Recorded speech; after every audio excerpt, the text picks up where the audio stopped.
and they were loud, and it was rush hour, and they were loud, and they were cursing. So I made my way over to the girls, and one of them was close enough for me to say something to her. And what I said was, your mouth should be as pretty as your face. Another one said, and one of the others said, what did she say? And she said my mouth should be as pretty as my face. That ended all the loud cursing.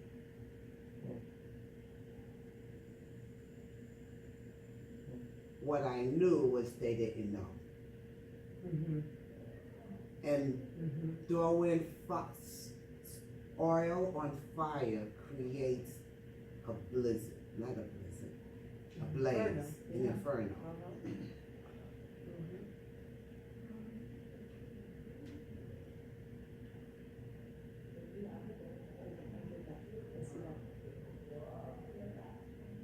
But I spoke for about 20 minutes. I like a conversation and feedback from what the conversation is.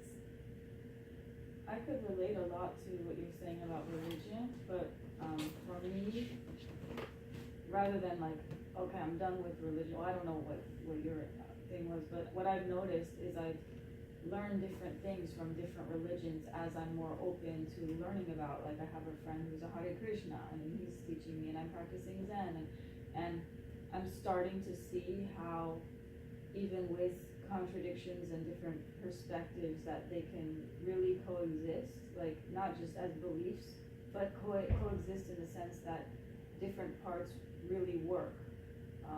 Like that there's a higher place from which I wasn't having a conversation about whether religion. This is my life, sorry. No, but I would like to have a conversation about the conversation.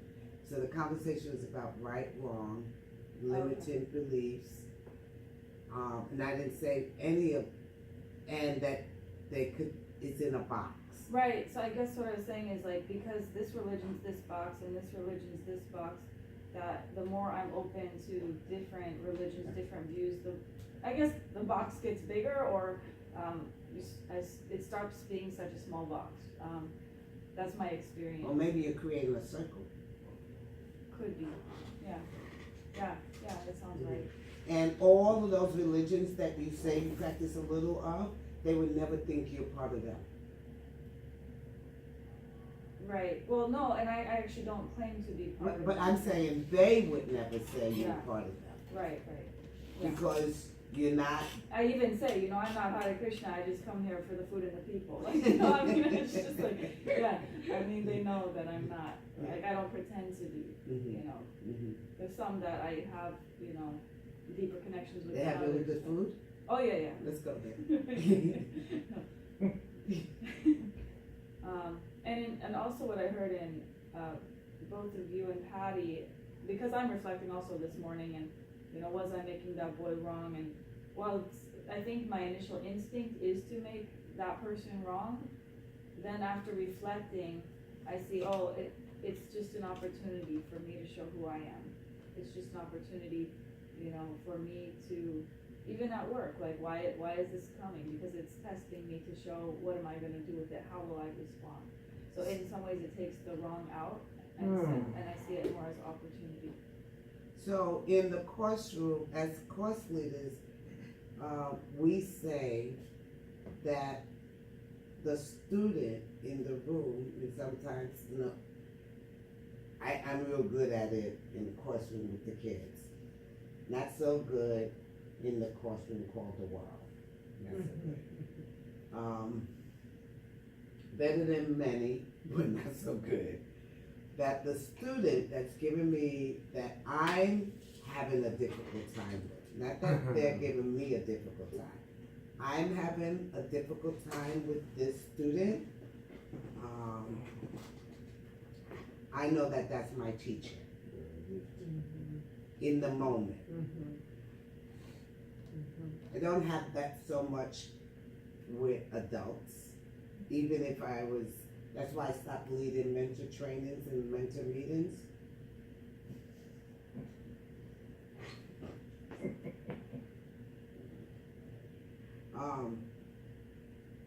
However, if you're in one of my workshops and you're a paying workshop member, it's easy for me to know that you're my teacher. But in this conversation, what you were just talking about is like, it's easy when you know it's for you. It's easy for me when I know it's for me. When it's for me, it's for me to expand my heart and act like I'm from planet Remember.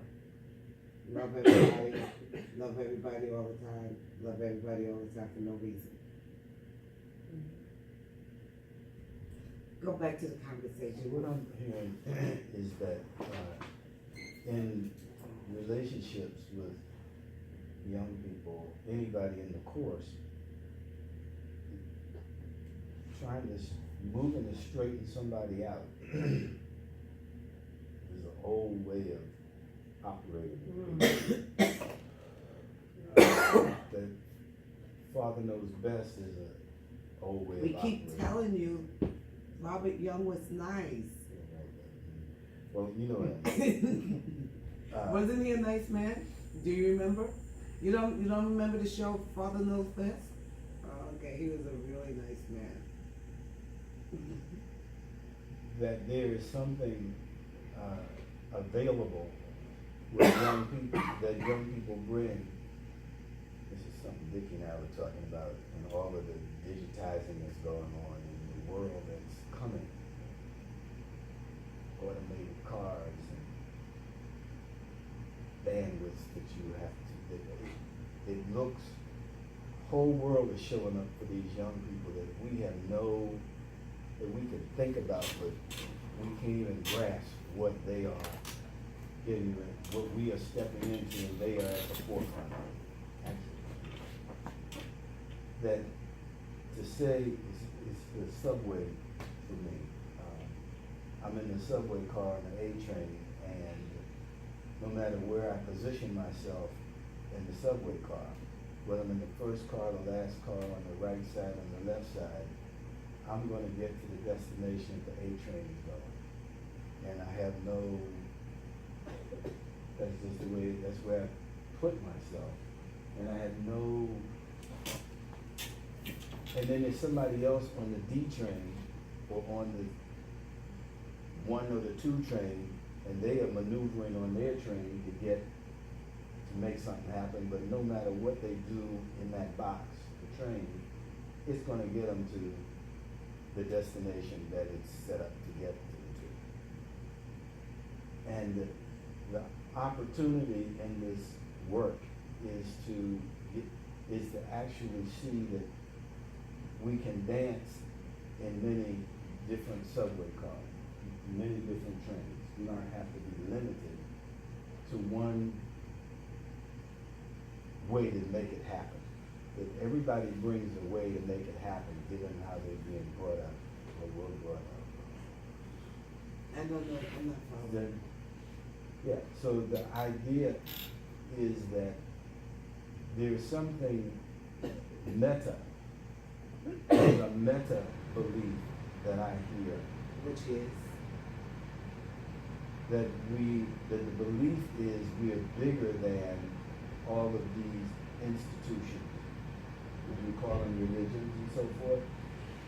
I'm calling them institutions. Institutions. And that the conversations we can have inside of any institution is one of transformation. Transformation. And for me, it's a spiritual conversation, not a human conversation. Because the human conversation locks it down in one of those subways or one of those boxes. That this is the only way to get there. This is where I'm headed, this is how I'm getting there, and this is what I'm locked into.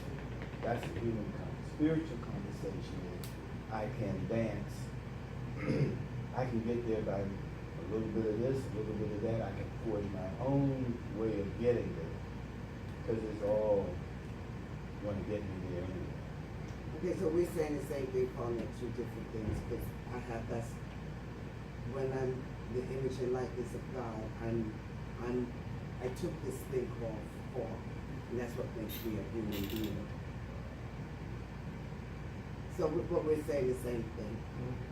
We're saying the same thing. I don't have human being as a limitation at all. I have it as the best computer ever built. It is huge.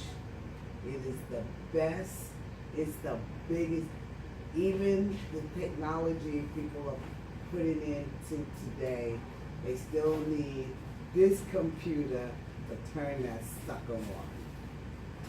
You know, there's no computer better than this one. None. None. No technology better than this one. This is for me, this thing that we are is huge. It's huge. By our mind, we can heal anything in your body through just the power of breath and thinking. Them suckers, those computers, there's gonna need a technician or another computer to fix the computer. It won't be able to fix itself. So for me, what? You disagree? Oh, so for me, this thing called human being is the biggest creation thus far. Unless you guys can tell me what's bigger than this. So when you're speaking like that, you're not talking about a person's body. You're not talking about physical body. You're talking about the whole enchilada. Body, mind, and spirit. Why they call it an enchilada? We got, what's in the enchilada? Everything? Everything. Everything? Mexican flavor into Puerto Rico. Everything. Oh, cheese. Rice, beans, cheese, Tortilla, all together. the Sour green stuff. cream, guacamole. You everything. can add Everything. beans. Everything. I'm getting hungry. Everything. You just Everything. had some Mexican But food. you're just talking about enchiladas. Everything. Did somebody have one last night? Yes, Eat it. I did it. I did. Okay. There's a Okay, whole the enchilada. whole enchilada. Yeah, Okay, you're I talking get about it. everything. Everything. I got it. They don't say that in Ireland. I don't think so.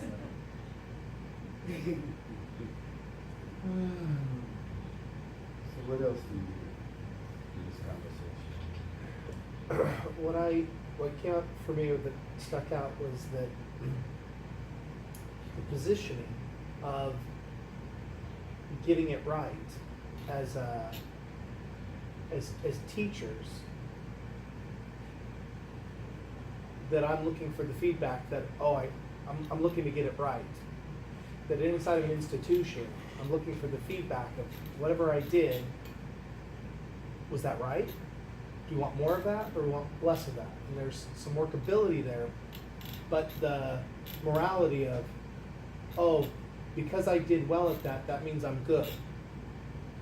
That means I'm right. Okay. And if I don't do that, that means I'm wrong. I'll be outcasted or a bad person or out of the club or out of the institution if I do things differently. So I think we started on this conversation last night. What's the institution? Here's the curriculum. That's what the institution here is the curriculum. And so if you're doing it right or wrong, it's not a question of morality, it's a question of competency. And whether you could deliver it, stay to deliver it or not, is not a question of morality, it's a question of competency. Yes. So right, wrong, is in here. Good, bad, is it? You could deliver it wrong. You could poorly deliver it and still be whole and complete and lovable and charming and everything else. It doesn't have anything to do with your personality, your disposition. It's not or moral conversation. However, the institution is the curriculum. Can you deliver the curriculum? And that sometimes I can get caught in that because of the other institutions they're involved with, of morality, of coming to this like, teacher, get it right, I'll pass, get a good grade, I'll be a good boy, mom and dad will nourish and protect because I'm a good boy, versus that works. That's all, that just works. That's right. And there's some stuff that didn't work. Oh, when stuff doesn't work, you're bad. And it's uncollapsing the morality from right, wrong. If you get the value of this conversation, is a lot that's possible in the possibility of possibility. And you can then begin to look in your life moment by moment every day and go, what institution did I just land in? And is this serving me? So it's good to remove ourselves from that institution. Say that again? Is good, or is it's okay, or is beneficial to remove myself out of that institution? If it doesn't work for you. So, you guys know I take pole dancing. And you know that I'm doing a lot. I didn't know this, but I've been training myself since 1981 on the whole conversation on the female body, the divine feminine. I didn't know I was in training for it. Now that I look back, I go, I've been in training for this conversation for a long time. About 4 or 5 years ago, when I was we were meditating in Egypt, it said, teach you, whatever it said was, I didn't know the word, so I thought it said teach yoga. And I'm like, I don't want to teach no damn yoga. What? And I started going around asking all my yogi friends, what is yoga? And 2 years ago, I learned the word yoni. That's what I heard, but I didn't know the word yoni, pussy. I didn't know. I didn't know that word. See, you didn't know it neither. I didn't know it. When I heard it in the temple, I said, oh, then it must have said teach yoga, because I knew yoga, but it didn't say that. However, in order for me to keep teaching pleasure and work of the yoni, what I came straight up against was Christianity. And I went to seminary for a minute. So that's when I started going, in order for me to be in another possibility, I couldn't get there from where I was at. Else I would have shame and guilt. Because something was wrong. With something. For you. Yeah, I got pregnant at 29. That was a lot of shame and guilt. And I was 29 years old. It was like, now everybody knows I have sex. Before, they could wonder. I'm 29. But I wasn't married. All those other years old, you're not supposed to have sex until you're married. So all the people that had that in the background that's having sex are carrying around shame and guilt. And then they will attract shit to them to prove that whether it's herpes or molest, you understand? My pussy or my dick is bad. So, yes, because it's in the back, it's in the enchilada? Yeah, the whole It's in the enchilada. So you have to begin to open up and go, there's some ingredients in here that aren't good for me today. Based on the box. Based on the enchilada. No, not the enchilada. The enchilada is the box. The whole enchilada. Oh, no, Okay. not yet, based on the box. Got it. In the Got box. it. Got it. I mix metaphors. He's been in San Jose long enough. He's becoming an expert on that. So yeah, so I could never go to seminary again. Right now, I can't go to seminary. Because I really believe in the nuns. None of this and none of that.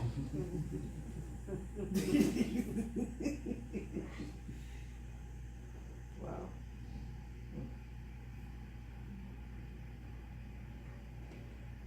Conversation. This is a real, if you can hear this conversation, it's a kind of conversation that can wake up something inside of you and have you begin to explore. Patty? So one thing I'm present to is, I remember there's a guy who a spiritual teacher named Tony Miller. He talks about how words are like the horse you ride to the house. You have to get off the horse to go into the house. And the way you're talking about these institutions, I kind of think it's the same way. Like the box is, like at first I was hearing like, well, the institution is bad, right? Like, you know, the way detoxing off religion, like this, you know. But in my experience, I think it is useful. The box is useful to get me to a place where I can then get out of the box. That's right. Like the train, right? Can you repeat that? The train is useful Mhm. to get me where I need to go, but I have to get out of the train Mhm. to go get where you're there, going, to yeah. go there, right? Yes. Mhm. So it's not, you know, It's not bad. It's not bad. It's just limited. It's just limited. And in fact, it can be useful. That's right. It got It might you. even be essential. In Yes. some box somewhere, it might be essential. They may This- all be good This for when little- they're good. This package has been useful. You know, it's been a useful donkey to carry this little soul around, you know, or what this incarnation, right? Mhm, So I can see how to take it out of the domain of right wrong. Things just are what they are, and I love I'm deepening in the understanding of workability, right? So like some people, you know, like 12 Steps is a great example, very spiritual program, right? Some people have used that program, which is an institution, to get from living literally in a gutter to having a more functional, more workable life. Amen. Amen. A woman too. Right? Yeah. I own it. Yeah. I remember we used to say in the curriculum for possibilities with teachers that the promise was to transform what the illusion of chaos in the classroom essentially into workability. Could you say that again? The way we spoke, offered the curriculum for possibility for educators, Oh, very for teachers, Yes. was to give them a tool to transform the illusion of chaos into workability. I say it like I that. want to take that class. We would say order, right? Yeah, to order. But Chaos to order. Yeah. But it's the same thing, Yes, workability. absolutely, absolutely.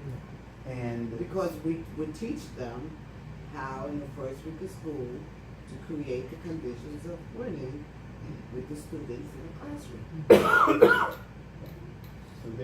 so the idea of control, or a right way to do it, was now shared with everybody. There was no, everybody was, I want to say referee. Given the way we're talking about referee, nobody was a referee and everybody was observing what was going on and could speak to it. And the place where that curriculum really makes a difference is in junior high school, when now you have 5 different teachers in a day. And each teacher, they all have their own already always listening about how things should be. And this teacher, if you talk up a lot, you get attention. With you get bad grade for that, you know, that it was conflicted. So in the middle school, it's best that the kids get real clear what's winning here, what's winning here, how do I win with this, how do we establish that? So that's that, yeah. So anything else about the conversation? I got 2 points. The conversation is supposed to have you think. This is an inquiry. We're having what we call an inquiry. So what I'm thinking is that I'm very clear and I'm following and I love the conversation. And one of the things that I'm thinking is in the courtroom or in this space with this group of people, I got it and it's good and it's working for me. But when I go to the real world with the rest of the world, it's a bunch of institutions that I'm part of that. Oh, that's so good. That's so good. And I'm struggling to say, whoa. If I'm in this box, there's going to be some limitations. And it's not that it's bad, but it will move forward, you know. But I'm still part of that. A war, my family. I mean, there's so many that come to my mind. I think what I heard you say is over here, I create. Over there, I drift. I drift, you know? Right, that I'm not standing in creation. Mm-hmm. And I'm not even present to the conditions of, so when you had the dog, Mm-hmm. remember I said, you didn't create any conditions of living together, or what with the dog, and then there was upset. Mm-hmm. So even at work, there's no conditions of winning or working together, which creates up. So that's what I'm calling the drift. Without, so Ade and I, we have to have often, maybe every 3 years, or what are the conditions of living together now? Because things change. People in relationships. What are the conditions now? Because things change. What I needed from you 15 years ago may not be what I need from you today. So that's what I'm calling drifting. In creating businesses, you can create a business and think you're doing something great, but you could be drifting. So I think what we do here, we're clear, we're creating. However, in others, in other places, I don't know if I create. So this is bringing up something I don't think we've done in the camp. The past, present, future conversation. Where we would Drag the chair? not only drag the chair, but at some point put the chair up in my face, and the other person would put the chair up in their face. Two past And talking what to we, each other? well, now it was two institutions talking to each other. Mm-hmm. We And did that several years back. yeah, Two already always. two already always, such that nothing was just two paths vying for who's gonna be in control. Till we get to the point that, you know, we can say, nobody's present. What do we have to let go of in order for something to move, in order for something to happen? That's what so when you said that, that's what, maybe we do that at some, that was all part of the conversation we had. I think we have more time in the courses than like we said 5 days or 4 full days. Something had to give. So that was the first point, and definitely is just the creation versus the Drift. drift. So that's the first one. And the second point that comes to my mind, both of you mentioned it just right now, is that I believe Rodolfo that Garcia, please report to the front office. Rodolfo Garcia, please I report to believe the front that office. for the last 8 years, I feel that I have an amazing and lovely relationship with my wife. We have a really, really good relationship. But always I've been thinking, and it's not just thinking, people they've been telling me that I've been doing things out of the marriage. What is the right things to do in a marriage? You've been doing things That that are are not- inconsistent. That is not one, it's a lot of people, family, friends, that they told me in my face that they will never do certain things that I do with Lupe in our relationship, in our marriage. And the point that I get is that my marriage is another institution. And since the beginning, we choose to get out of the box and do things that are not approved or against by culture or by my family or by the priest that married 10 years ago and told us that we have to do A, B, and C. And Lupe and I, we talk and we decide that we're going to do a little bit of A, and then we're going to do Z, and then B, and then K, and then 2, and we just do it differently. And I feel sometimes even attacked by my family or by her family or by society. But I just realized in this conversation that I just choose to expand and You're not, creative. and not put limitation. And we said, if you are happy and I'm happy, it's okay that we do things that other people are like, oh, did you guys do that? Give me an example. To when we go to dance, that I dance with my friends, friends, and Lupe dance with another guys, and we're completely fine with that. And somebody like, or a weekend that Lupe said I want to go with my mom, and she go Friday and come back on Sunday with her mom. Sometimes I keep the kids, or sometimes she keep the kids. And my oldest son is freak out like, did you guys get a fight? Why Lupe is leaving? She's coming on Sunday.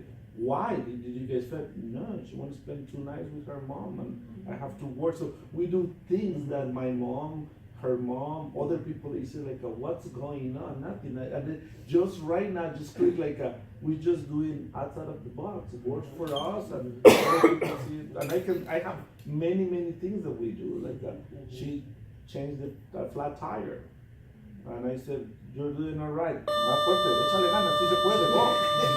And they see me as a bad husband, or I wash dishes and I clean. And I mean, we do many things that other marriage or my family or society, they don't approve it. But I just realized that I just decide without knowing to get out of the box.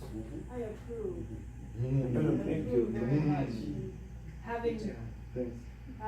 once been in a marriage that was very institutionalized, where women were supposed to do all the things, I approve so much. But what happened is it wasn't working for me. I was not healthy, I was not happy, so I started breaking the rules of the institution, like without even realizing it, unspoken rules, like you're